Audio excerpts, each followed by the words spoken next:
Class 12 के NCERT को देखेंगे और ये जो सब्जेक्ट आपका ज्योग्राफी है तो इसको हम लोग आज देखेंगे। ठीक है, स्टार्ट करते हैं।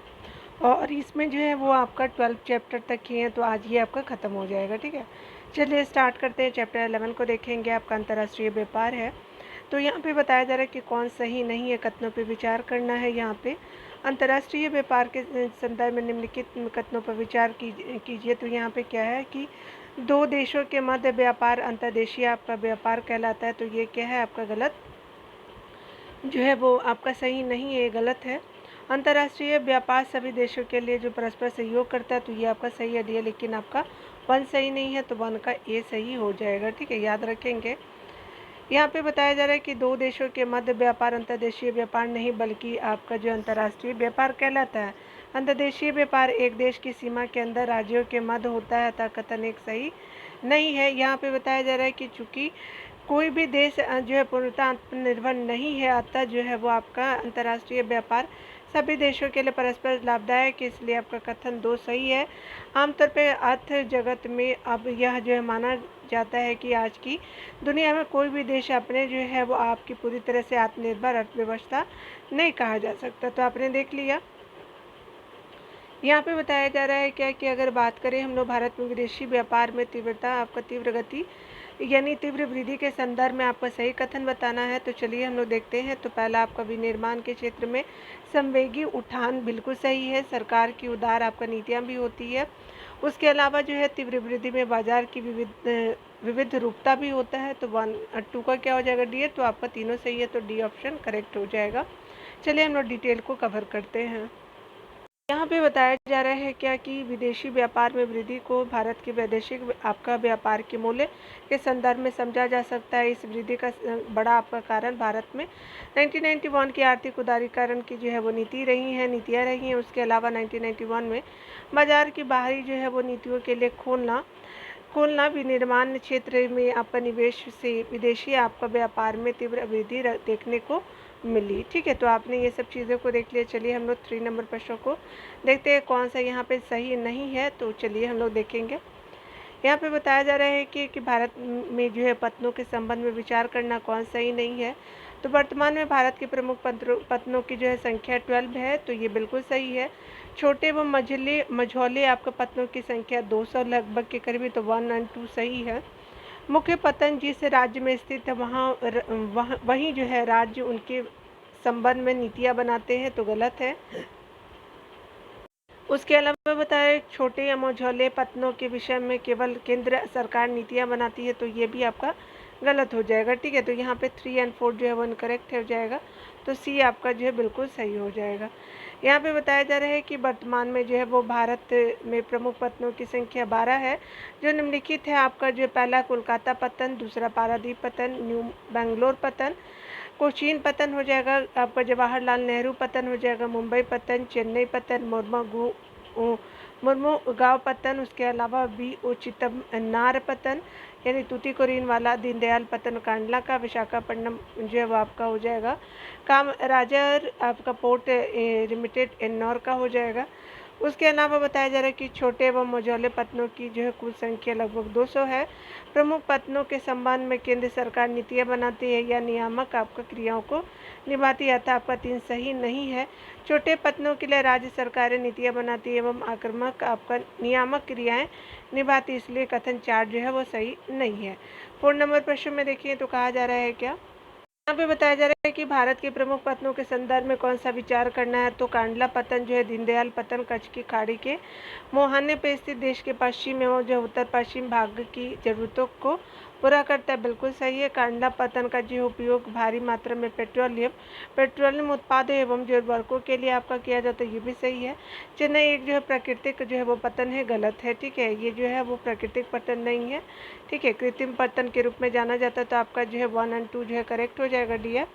सी हो जाएगा आपका सही। ठीक है, चलिए यहाँ देखते हैं कांडला पत्तन दीनदयाल पत्तन के बारे में बात करें तो यहाँ पे जो है वो अगर कच्छ की खाड़ी के मुहाने पे अवस्थित कांडला पत्तन को देश के पश्चिम और उत्तर पश्चिम भाग की ज़रूरतों को पूरा करने और जो है मुंबई पतन पे दबाव आपका जो है घटाने के लिए प्रमुख पत्तनों के रूप में विकसित किया गया है।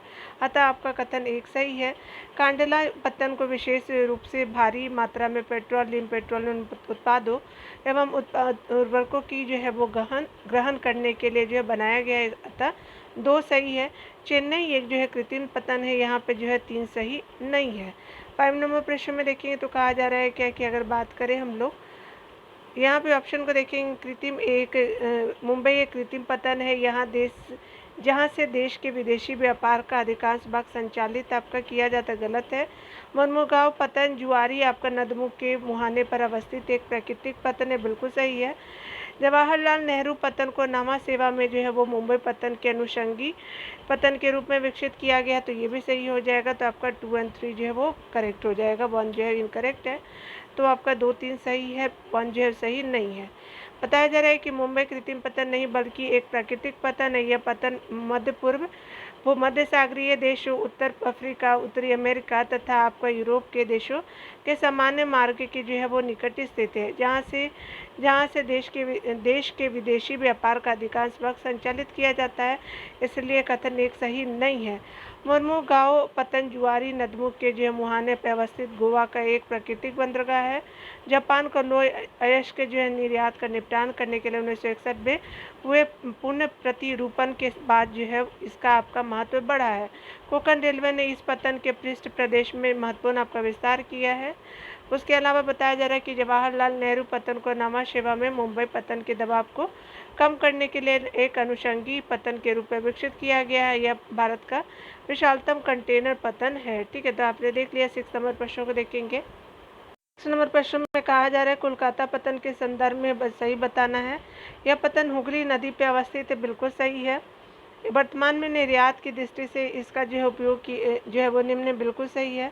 यह भूटान और नेपाल जैसे स्थल आपका बद्ध देशों को भी जो है वो सुविधाएं उपलब्ध कराता है, बिल्कुल सही है। तो आपका 6 का डी सही हो जाएगा। ठीक है, यहाँ पे क्या होगा कि डी सही है। कोलकाता पतन हुगली आपका नदी पे अवस्थित है, अतः आपका 1 सही हो जाएगा।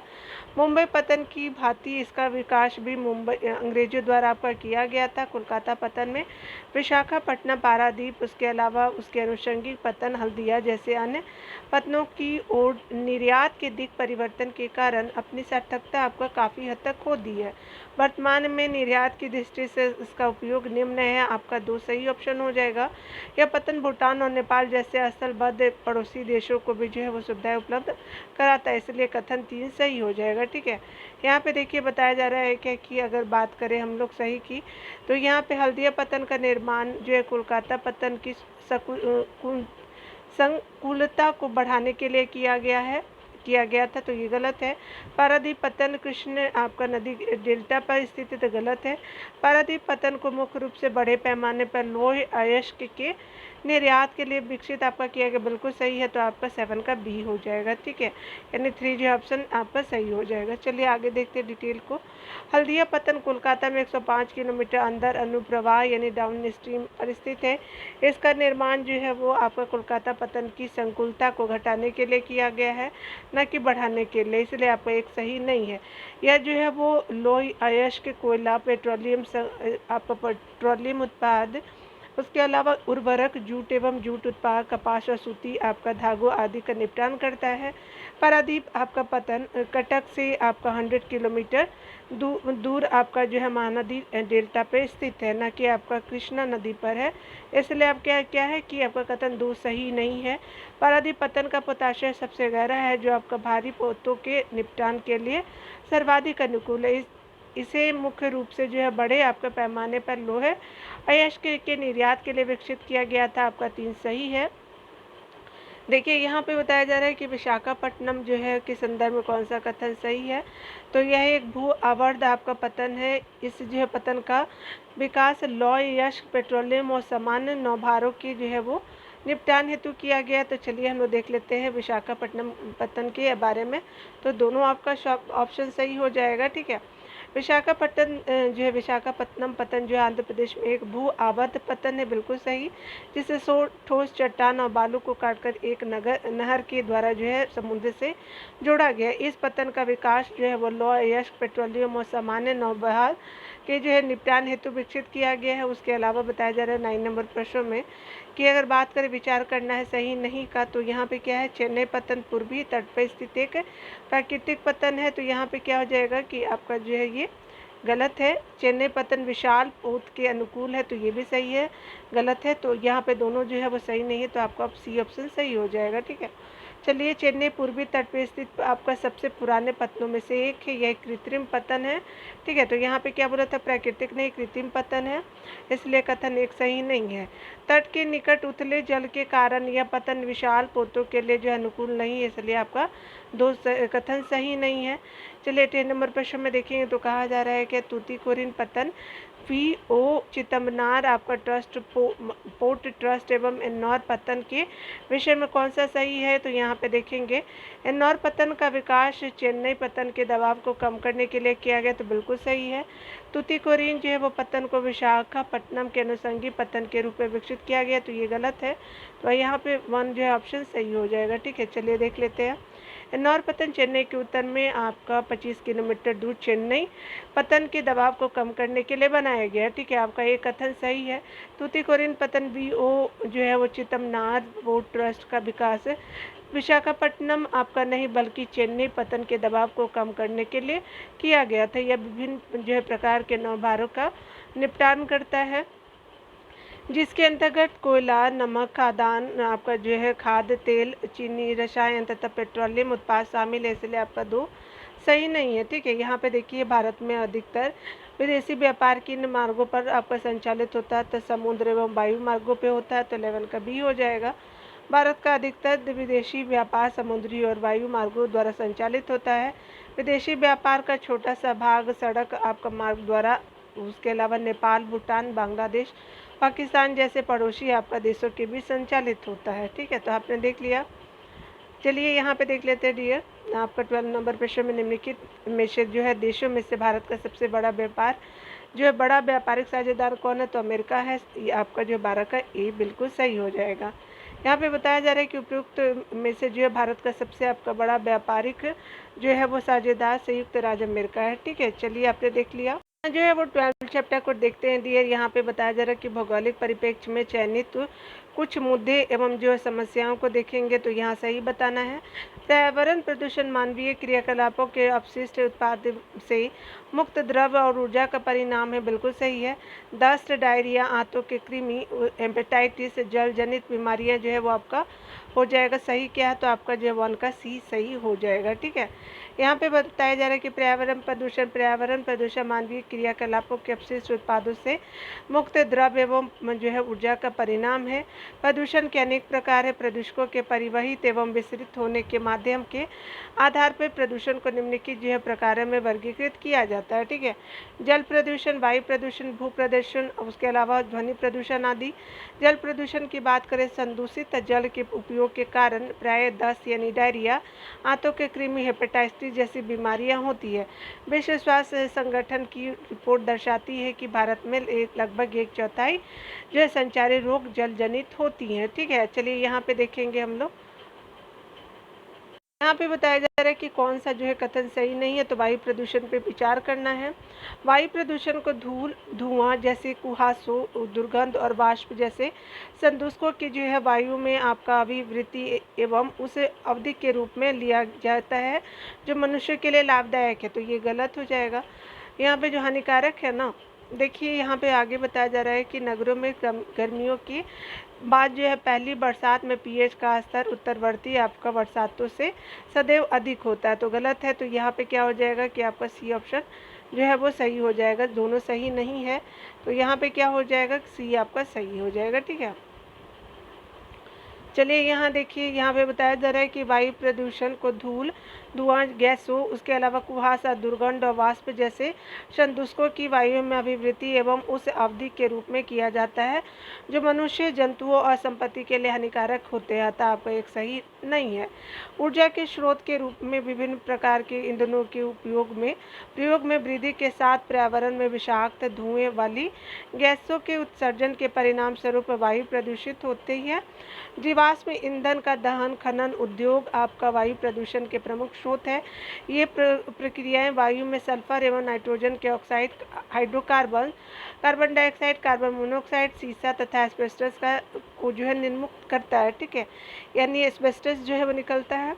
वायु प्रदूषण के कारण अम्ल वर्षा भी हो सकती है। आपका नगरीय पर्यावरण का वर्षा जल विश्लेषण आपका इंगित करता है कि गर्मियों के बाद पहली बरसात में पीएच का स्तर उत्तरवर्ती आपका बरसातों से सदैव जो है कम होता है, इसलिए आपका ऑप्शन 2 भी गलत है। ठीक है, सही नहीं है। चलिए हम लोग जो है सही ऑप्शन को देखते हैं, यहाँ पे क्या पूछा जा रहा है। तो सही ऑप्शन को यहाँ पे प्रदूषण के संबंध में देखेंगे। वायु में आपका जो है वायु प्रदूषण में सल्फर के ऑक्साइड SO2, SO3, नाइट्रोजन के ऑक्साइड Na2 सन्निहित होते हैं। बिल्कुल सही है। अनुचित मानव क्रियाकलाप, अनुचित आपका औद्योगिक अपशिष्ट का निपटान, उर्वरकों का आपका जो है वो उपयोग भू प्रदूषण को बढ़ाने वाले कारक है। बिल्कुल सही है। भूजल के प्रदूषित होने का कारण जो है वो उर्वरक है, तो ये भी आपका सही हो जाएगा। ठीक है, तो यहाँ पे क्या हो जाएगा कि डी ऑप्शन सही हो जाएगा। यहाँ पे देखिए बताया जा रहा है कि वायु प्रदूषण में सल्फर के ऑक्साइड SO2, SO3, नाइट्रोजन के ऑक्साइड NO2, आपका जो उसके अलावा कार्बन मोनोऑक्साइड, एस्बेस्टस एवं बेरिलियम आदि सन्निहित है, इसलिए आपका कथन एक सही है। भू प्रदूषण में आपका मानव एवं पशु मलादि विषाणु, उसके अलावा जीवाणु एवं रोग वाहक आपका विरलन, कीटनाशक, उर्वरक अपशिष्ट आपका क्षारीयता, फ्लोराइड आपका जो है रेडियोधर्मी पदार्थ आदि सन्निहित है। अनुचित मानव क्रियाकलाप, अनुपचारित औद्योगिक अपशिष्ट का निपटान, उर्वरकों का उपयोग आदि जो है वो भू प्रदूषण के आपका स्रोत था। आपका कथन 2 सही है। आगे बताया जा रहा है कि कृषि क्षेत्र में उपयोग किए जाने वाले उर्वरकों में जो है वो नाइट्रोजन, पोटेशियम, फास्फोरस, आपका जिंक शामिल होता है, जो आपका जल के साथ घुल करके भूजल तक जो है पहुँच जाता है। वे उर्वरक धरातलीय जल में नाइट्रेट की मात्रा को बढ़ा देते हैं, जो भूजल को प्रदूषित आपका करते हैं। यही कारण है कि भारत में अब जो है भूजल पीने योग्य नहीं रहा, इसलिए आपका कथन 3 सही हो जाएगा। ठीक है, चलिए यहाँ पे देखेंगे हम लोग। यहाँ पे बताया जा रहा है कौन सा जो है वो कथन सही हो जाएगा। चलिए हम लोग 4 नंबर प्रश्न में देखेंगे। तो यहाँ पे बात करें कौन सा सही है, तो आपका ध्वनि प्रदूषण के संदर्भ में विचार करना है। तो विभिन्न स्रोतों से उत्पन्न ध्वनि का जो है मानव की असहनीय सीमा से कम और सहज होना ध्वनि प्रदूषण है, गलत है। ध्वनि प्रदूषण की माप जो डेसिबल में की जाती है, बिल्कुल सही है। तो आपका 4 का क्या हो जाएगा, बी सही हो जाएगा। चलिए यहाँ पे देखेंगे। विभिन्न जो स्रोतों से उत्पन्न ध्वनि का जो है मानव की असहनीय आपका सीमा से अधिक और असहज होना ही ध्वनि प्रदूषण है, इसलिए आपका कथन एक सही नहीं है। ध्वनि प्रदूषण के जो है वो बढ़ने का कारण प्रौद्योगिकी अन्वेषण रहे हैं, जिनके फलस्वरूप हाल ही के वर्षों में जो है ध्वनि प्रदूषण गंभीर आपका जो है समस्या बनकर उभरा है। अगर बात करें ध्वनि प्रदूषण के प्रमुख स्रोत की, तो विविध आपका औद्योगिक, आपका मशीनीकृत आपका निर्माण तथा तोड़फोड़ कार्य, आपका जो है तीव्र चालित मोटर वाहन और वायुयान आदि है। इनमें जो है साइरन, उसके अलावा लाउड स्पीकर, फेरी वाले तथा सामुदायिक गतिविधियों से जुड़े विभिन्न आपका उत्सव संबंधी कार्यों में होने वाले आवधिक किंतु जो है वो प्रदूषण करने वाले शोर को भी जोड़ा जा सकता है। 5 नंबर प्रश्न में देखेंगे डियर, यहाँ पे क्या पूछा है आपसे, सही ऑप्शन पूछा है। तो चलिए हम लोग जो कथन पे विचार करते हैं, सही को खोजते हैं। ग्रामीण क्षेत्रों में शहरों की ओर जो है वो जनसंख्या के पलायन का एक कारण नगरीय और ग्रामीण क्षेत्रों के बीच विकास का जो है असंतुलित जो है वो आपका प्रारूप है, बिल्कुल सही है। भू निम्नीकरण का कारण मृदा अपरदन, नमनता और भू क्षारता, बिल्कुल सही है। भू निम्नीकरण का अभिप्राय जो स्थायी और अस्थायी आपका तौर पे भूमि की उत्पादकता की कमी है, तो ये भी सही हो जाएगा। तो आपका क्या हो जाएगा, 5 का डी सही हो जाएगा। ठीक है, ग्रामीण क्षेत्रों में शहरों की ओर जो है वो जनसंख्या प्रवाह अनेक जो है कारणों से प्रभावित होती है, जिसमें ग्रामीण और नगरीय क्षेत्रों के बीच जो विकास का असंतुलित आपका जो है वो प्रारूप भी बड़ा कारक है। ठीक है, यानी असंतुलित विकास प्रारूप भी बड़ा कारक है। शहरों में ग्रामीण क्षेत्रों की अपेक्षा रोजगार आदि से अधिक आपका अवसर विद्यमान है। जीवन जीने के लिए शहरों में जो है वो ग्रामीण क्षेत्रों की अपेक्षा बेहतर परिस्थितियाँ विद्यमान है। रोजगार है, शिक्षा है, स्वास्थ्य। ग्रामीण जनसंख्या के जो है नगरों में प्रवास के कारणों के आपका मुख्य कारक रहे हैं। मृदा अपरदन, उसके अलावा लवणता एवं भू क्षारता से भू निम्नीकरण होता है। भू निम्नीकरण के कारण कृषि उत्पादकता में कमी आती है। तब भू निम्नीकरण का अभिप्राय अस्थायी और अस्थायी तौर पे जो है भूमि की उत्पादकता की जो है कमी से है। ठीक है, तो आपने देख लिया। यहाँ पे बताया जा रहा है कि आपका बात करें हम लोग कि कौन सा सही नहीं है, तो आपको ध्यान देना है गंदी बस्तियों से पे विचार करना है। तो गंदी बस्तियाँ पर्यावरण की दृष्टि से बेमेल और निम्नीकृत क्षेत्र पर स्थापित होते, बिल्कुल सही है। गंदी बस्तियाँ न्यूनतम वांछित आवासीय क्षेत्र होती हैं, ये भी सही है। गंदी बस्तियों की अधिकांश जनसंख्या संगठित क्षेत्र में आर्थिक जोखिम भरे आपका कार्यों में संलग्न है, तो ये गलत है। तो आपका जो है 3 जो है वो गलत सही नहीं है, तो आपका ऑप्शन 3 हो जाएगा। ठीक है, यानी बी हो जाएगा। यानी आपका जो है 3 ऑप्शन जो है वो ये गलत है, तो यहाँ पे बी जो है वो सही नहीं है। ठीक है, चलिए देखिए। आजीविका की खोज में नगरों में प्रवासित होने वाले लोग ऊंचे किराए, जमीन की महंगी कीमतों के कारण गंदी बस्तियों में रहते हैं। गंदी बस्तियां पर्यावरण दृष्टि से निम्न और नगर के किनारे स्थित होती है, जहाँ पे जीर्ण शीर्ण मकान, स्वास्थ्य की जो है निम्न सुविधाएं, खुली हवा का अभाव एवं जो है पेयजल, प्रकाश और स्वच्छ सुविधाएं जैसी आधारभूत आवश्यक चीज़ों का जो है वो अभाव पाया जाता है। गंदी बस्तियाँ न्यूनतम आपका वांछित आवासीय क्षेत्र होती हैं। गंदी बस्तियाँ जो है वो बहुत ही आपका भीड़भाड़, पतली संकरी गलियाँ एवं जो है वो आग जैसे गंभीर खतरों के जोखिम से युक्त होती हैं।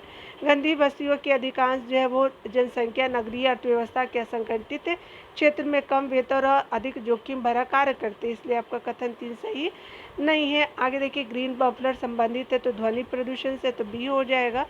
यहाँ पे बताया जा रहा है कि ग्रीन मफलर ध्वनि प्रदूषण से संबंधित है। ग्रीन मफलर अधिक आबादी वाले या ध्वनि आपका प्रदूषण वाले क्षेत्र जैसे सड़कों के किनारे, औद्योगिक क्षेत्र और राजमार्गों के आसपास के रिहायशी इलाकों में 4 से 6 आपका पंक्तियों में विषय आपका वृक्षारोपण कर ध्वनि प्रदूषण को कम करने की एक तकनीक है, ताकि आपका घने पेड़ ध्वनि प्रदूषण को कम कर सके, क्योंकि पेड़ ध्वनि को फिल्टर करते हैं और इसे नागरिकों तक जो है वो पहुँचने से रोकते हैं। ठीक है, देखिए निम्नलिखित में से जो है वो अम्ल वर्षा का एक कारण है, तो वायु प्रदूषण हो जाएगा, तो 8 का ए हो जाएगा। चलिए यहाँ डिटेल देखते हैं। चूँकि वायु प्रदूषण के कारण आपका जलवायु मंडल में सल्फर और नाइट्रोजन के ऑक्साइड की जो मात्रा बढ़ जाती है और वातावरण में उपस्थित जलवाष्प से क्रिया करके एसिड या अम्ल बनाते हैं, जो आपका वर्षा के साथ नीचे आती है। यही अम्लीय वर्षा आपका कहलाती है, इसलिए आपका एक जो है वो ऑप्शन सही हो जाएगा। विकल्प ए जो है वो सही है। वायुमंडल में sulphur dioxide SO2, nitrogen dioxide NO2 जल के साथ क्रिया करके क्रम से सल्फ्यूरिक अम्ल और नाइट्रिक अम्ल बनाती हैं। यहाँ पे बताया जा रहा है कि आपका जो है कार्बन डाइऑक्साइड CO2 जो आपका पृथ्वी के वायुमंडल में प्राकृतिक रूप में जो विद्यमान है, जल के साथ क्रिया करके कार्बोनिक एसिड बनाते हैं। तो ठीक है, तो यहाँ पे आपने देख लिया डियर। तो आपका जो NCERT है ज्योग्राफी का पूरा ख़त्म हो चुका है। ठीक है, मिलते हैं अगले वीडियो में अगले जो है वो सब्जेक्ट के साथ। तो खुद का ख्याल रखिए। अगर आपको मेरा पढ़ाना अच्छा लगता है तो आप मेरे चैनल को सपोर्ट कर सकते हैं, सब्सक्राइब कर सकते हैं, लाइक एंड शेयर भी कर सकते हैं। ठीक है, कुछ भी जो है वो अगर आप सजेशन देना चाहते हैं तो वो भी दे सकते हैं। ठीक है, मैं उसमें सुधार करने की कोशिश करूँगी। ठीक है, तो अच्छे से पढ़ते रहिए, खुद का ख्याल रखिए डियर।